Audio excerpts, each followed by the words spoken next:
My name is Ejisu By-Election. This is Election Brief. Within the next 30 minutes, we have the latest update from the political scene. We're live on DSTV channel 421 and GoTV channel 125. All our social media handles are Joy News on TV. My personal handle is Adenana Aisha. Election headquarters is brought to you by Petrosol, your clean fuel in full quantity, Chartered Institute of Management Accountants, and the American Institute of Certified Public Accountants, together as the Association of International Certified Professional Accountants and German Ozone Medical Center. Alternative therapy, dental wellness and beauty, election headquarters for an informed electorate.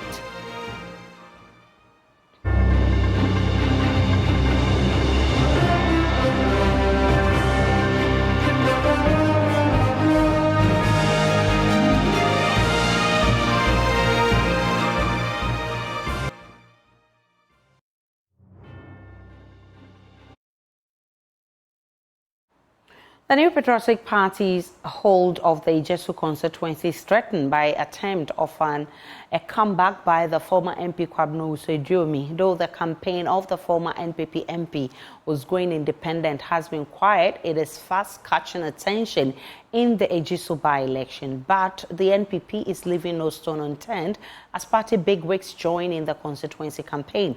Nana Ojima puts a spotlight on the campaigns in the area and as far as this report.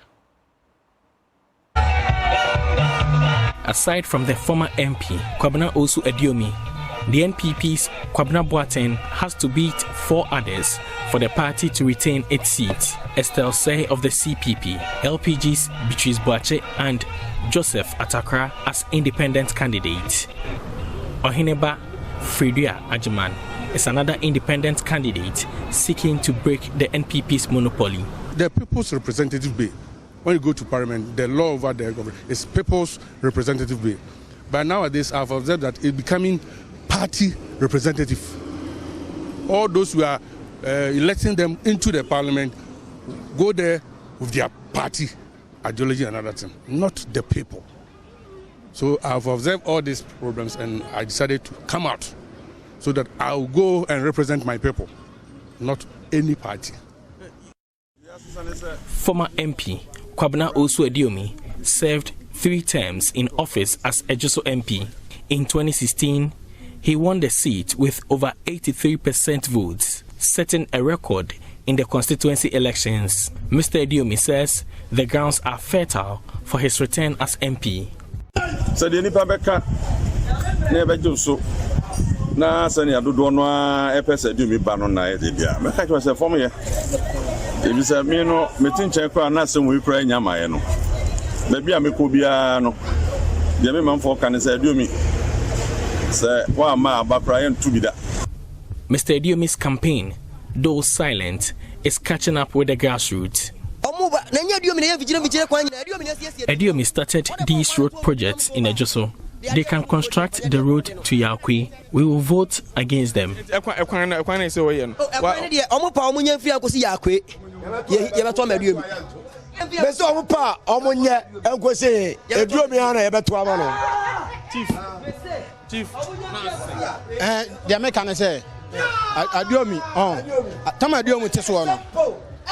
During Ediomi's term, NDC was in power, but he did his part to help us.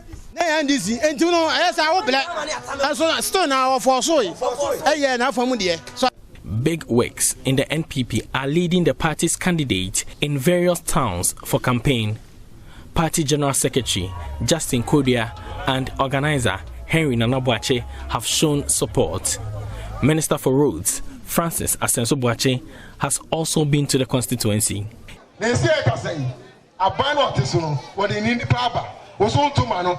As we speak, government has a candidate on the ground. If you vote an independent candidate, how does he come to me to lobby for roads? That's another party, MP. Now, Parliament, lobby for roads. What to me? What to me? Ain't happening. The NPP candidate, Kwabena Boateng, is already making promises in his campaign.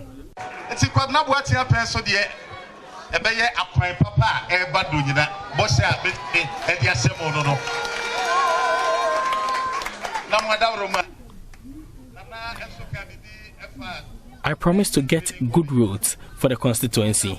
The chief spoke about nursing training college. It is among my priorities. Considering the size of Ejisu, I think we need one.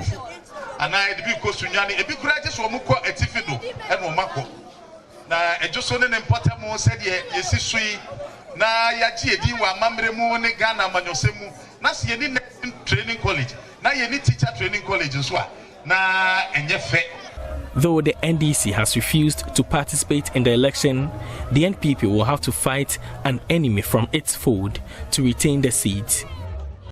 For Joy News, Nana Ojima reporting.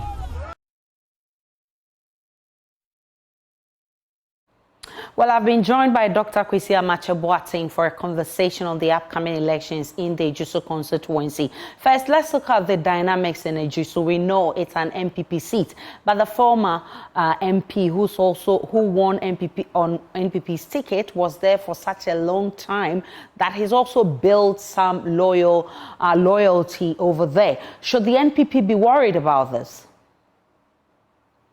Let me say good afternoon to your listeners and express my appreciation for having me. Actually, they should be worried because, these elections that take place and individuals who come out as the winners representing the various parties, operate relatively in two different, levels. The level of the primaries and then that of the whole community. And this new person, he's not new. He used to be a member of parliament of the area. He served the interests of the community so well. If you go to the constituency, you will be surprised to really find the road network which has been laid throughout the community. At the same time that major roads in Ghana are suffering, crying for, some sort of a repair. I also hear that he supported the community with a number of boreholes. I did hear some of his people in the airways talking about some of the things he did, sorting people out at the community levels, seamstress, putting them together, helping them with sewing machines. So at a community level, he's going to be a huge force to reckon with, given the fact that the MPP's representative is new on the block, if you look at it from the community level. That's quite interesting perspective, but generally the Ejisu seat is an NPP seat. Now the NDC has indicated that it is not participating in this election. Will it make any difference? It's going to make a huge difference. What does it mean? I mean, the non-participation of the NDC. What are the implications? And I think it's going to add to the dynamics there.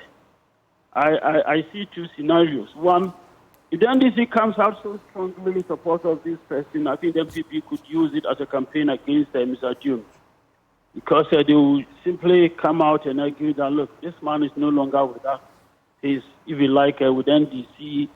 And so don't simply give him your vote. If the NDC plays it, quietly, strategically, diplomatically, then they might throw their weight behind him, and then he too could go into the MPP's camp and win individuals. This time, not necessarily as MPP people, but somebody they know, somebody they voted into political office, and he also sort of turned around and supported them, significantly. So yes, it's going to make the competition quite interesting. And this is the constituency where the works and the roads, highways minister, Asenso Boakye, has been warning that, listen, if you don't vote for the NPP and you decide to vote for an independent candidate, we will not allow him to come for any contracts or any road contracts that will be executed on in this constituency. Should the electorates be worried about this kind of statement coming from the minister? I think people from Mr. Dumi's camp have been addressing themselves to this issue already. This morning, I did hear them talk about the fact that he will not be the first person in the MPP to go solo and eventually join the party. They made mention of what happened at Bekwai. They made mention of, the recent one. And so they have been addressing themselves to this. They're calling the bluff of, if you like, the road minister. But this is someone who is from the NPP. So definitely, like you just pointed out, it is possible that even when he wins, he will associate himself with the NPP. Wouldn't the NPP will be doing itself some harm if it makes such statements ahead of the elections? Because if the independent candidate wins, how do they then bridge this gap they've created between the party and this independent candidate? It might come out that he's not necessarily, because Ansukwachi is not necessarily speaking for the party. After all, of course, he's a member of the party. You want to call him a senior member, given that he's a minister of state. But that notwithstanding, he does not necessarily speak for the party. And the interest in politics, drives everything. We are in a situation now where they're going in for the elections. After the elections, if this man should win, Mr. Adiomi should win, it will be in the interest of the MPP to have him on their side in Parliament. So the interest then will be different from, the interest being expressed now. So I think, everybody is doing what, he can to win the votes. After the elections, I think the dynamics will be something different altogether. I'm grateful for your time. Dr. Kwesi Amakye-Boateng is a political science lecturer at the History and Political Science Department of the KNUST. Now, let's get to the NDC boat. Flag bearer of the NDC, John Dramani Mahama, says reintroduction of the free sanitary pad initiative will be a priority if successful in staging a comeback to office. It is one of the demands made by teacher unions in a document presented to political parties for inclusion into the NDC's manifesto for the upcoming elections. The policy that was intended in the previous John Mahama administration was largely criticized by opposition parties. In a meeting with the teacher unions, the former president revealed intentions to mainstream STEM and TVET education into secondary schools. Mr. Mahama made other pronouncements to overhaul the education sector in the country. The provision of free sanitary pads for female learners in both basic and senior high schools was initiated under the SWAL NDC administration. If you remember, our opponents now in government mocked us and called it the pad loan. For you, the unions, to have raised this as an issue in the concerns that you have presented to us means that our policy on sanitary pads was well thought through and needs to be looked at again. The NDC policy of infrastructure development will again be pursued vigorously to decongest the large class sizes.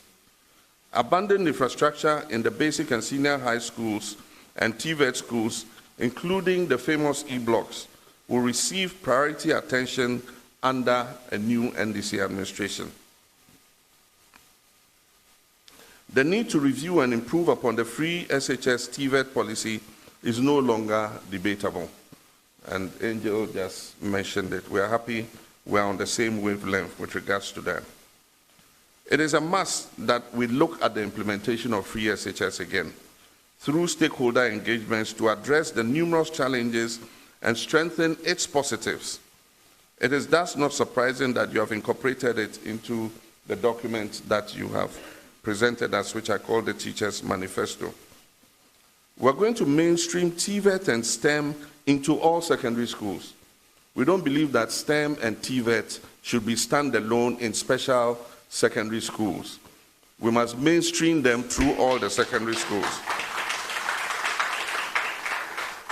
And so in this regard, we will revamp the science resource centers in order that clusters of schools can use those centers. Luckily for us, the E-blocks have 4 laboratories in every E-block, and those laboratories are going to be used for TVET and STEM education.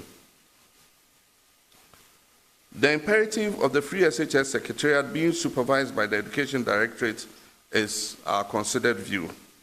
The Education Service, which is an implementing agency, has the capacity to implement the free SHS policy. So we do not agree on a standalone free SHS secretariat. We think that it must be integrated into the Education Service as an implementing agency. The NDC will therefore integrate the free SH secretariat into the Education Service Directorate and not have them exist as separate entities. I announced to the CHAS representatives last week that we would decentralize the school feeding program and return the responsibility for feeding the students to the schools. Still on the NDC, former minority leader in Parliament, Ejisu, says the National Democratic Congress will win the 2024 general elections because the party stands on the side of morality, truth, and what he terms the proven track record of the party and its flag bearer, John Mahama. He says the NDC is determined to win all 11 parliamentary seats in the Upper West region. The Tamale South MP made the statement at the capacity building workshop for the NDC party communicators in the region. The former minority leader in Parliament, Ejisu averred that the National Democratic Congress, NDC, led by former President John Dramani Mahama, is on course to being returned to power based on the following reasons. Because we stand on the side of morality, we stand strong on the side of truth, and we are proud of our legacy as a party and government in the past, with President John Dramani Mahama as fourth president of the Fourth Republic and our candidate for the 2024 presidential and parliamentary election. Ejisu opined that the NDC is poised to capturing all 11 parliamentary seats in the Upper West region, starting from the Lambuse constituency, which is said has already fallen to the NDC, with the London constituency next on the line. The NDC currently holds 8 out of the 11 parliamentary seats in the Upper West region. We are determined to capture all the 11 seats in the Upper West region. At least from my briefing and from information available to me, Lambose is already in the basket. We can add that on, and we are narrowing on to strategy to get Nandom in, and we are determined to win all 11 seats, and then also in the Sisala area. Myself have been playing some quiet diplomatic role, reconciling the previous Sisala candidate with the NDC candidate, and they are working together now, as you can see on the ground. And we are quite satisfied with the performance of the NDC in the Upper West region. At least we didn't borrow as recklessly as they have. 600 billion against 120 billion, a debt to GDP which is unprecedented. So Nana Addo Dankwa and Dr. Bawumia have only moved Ghana from Ghana beyond aid to Ghana beyond borrowing. You know that they can't borrow again themselves, and they are making it impossible for the country to rely on external borrowing to finance budget and to deal with deficit. And we are aware that President John Dramani Mahama will inherit a problematic economy to manage, and effort will be to stabilize the economy and back on major constitutional and administrative reforms that strengthen institutions of Ghana, and more importantly, determine what the future of the country would be. The Upper West region, as you all know, is my second home. We are always proud of their sacrifices and contribution to the NDC, and at least it's on the walls that you can see that the NDC will do better and super in the 2024 elections. The Tamale South legislature then goes after the juggler of Vice President and flag bearer of the New Patriotic Party, Dr. Mahmoud Bawumia, stating that he will suffer to remove the attack of being a habitual lying politician and also the linking himself from the failures of the MPP government. As for Dr. Mahmoud Bawumia, he will suffer from a credibility problem as a habitual lying politician. You just make promises. You don't do that. You must have honor. when you make promises and you can't honor them, you apologize to the Ghanaian people, or you hold strong in saying that I take responsibility. He cannot be claiming now to be dissociating himself from the Nana Danko government and their performance or achievement. If he doesn't want to share their failings, he shouldn't share their success. God bless. Also present was the National Communications Officer of the NDC, Sami Jemfi, who donated 11 motorbikes to the party on behalf of the 2024 flag bearer of the NDC, John Dramani Mahama, for onward distribution to the 11 communications bureau in the region. Sami Jemfi chastised the MPP for failing to deliver on promises made to Ghanaians. The ruling MPP government has flattered to deceive on all their major promises. They have betrayed the trust of Ghanaians and they have violated their social contract with the people of Ghana. And it is the reason why Ghanaians are all suffering, irrespective of one political affiliation. And so all Ghanaians are united in grief, calling for change in the direction of this country. And who better to give us that change than a man who has been tried and tested, the visionary nation builder, His Excellency John Dramani Mahama, who has a proven track record and the vision that can bring about the transformation and the prosperity we are all yearning for. Reporting for J News, Rafik Salam. It's a live on election brief. It's on your election headquarters. Let's take a break. We'll be back with more.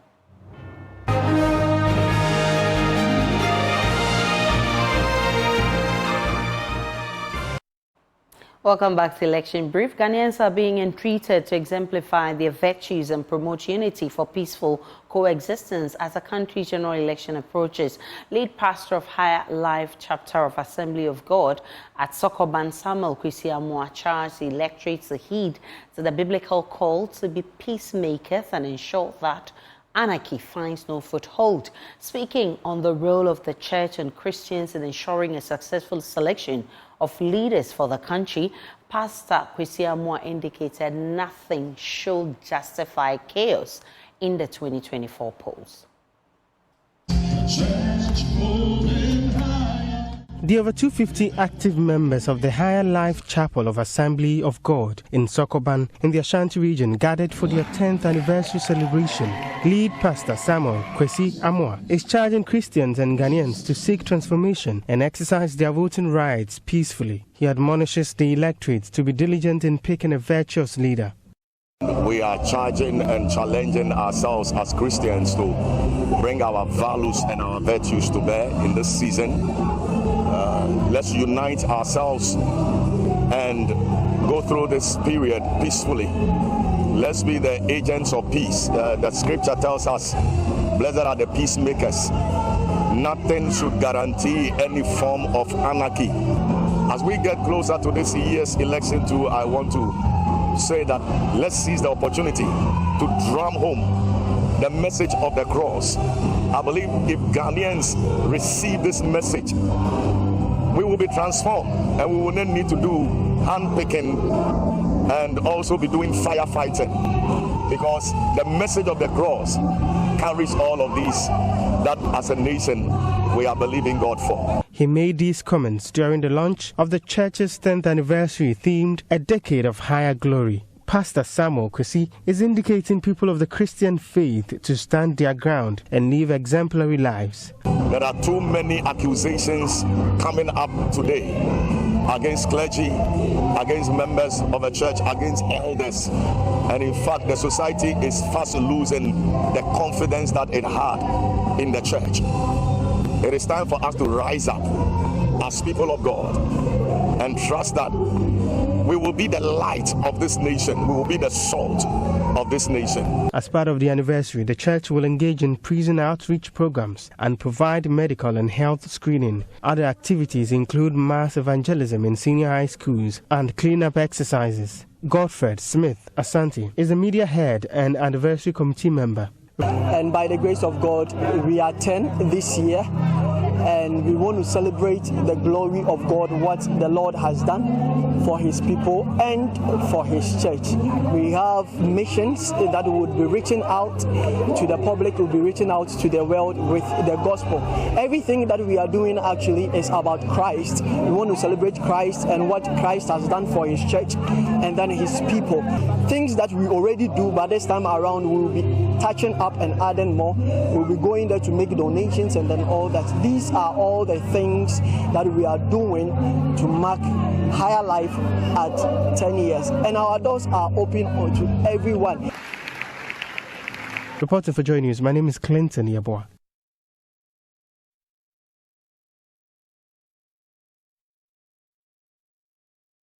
And that's your election brief. It's on your election headquarters. Election headquarters is for an informed electorate. For more news, log on to myjournline.com. There's more of the news and updates of all the developing stories. Do enjoy the rest of our programs.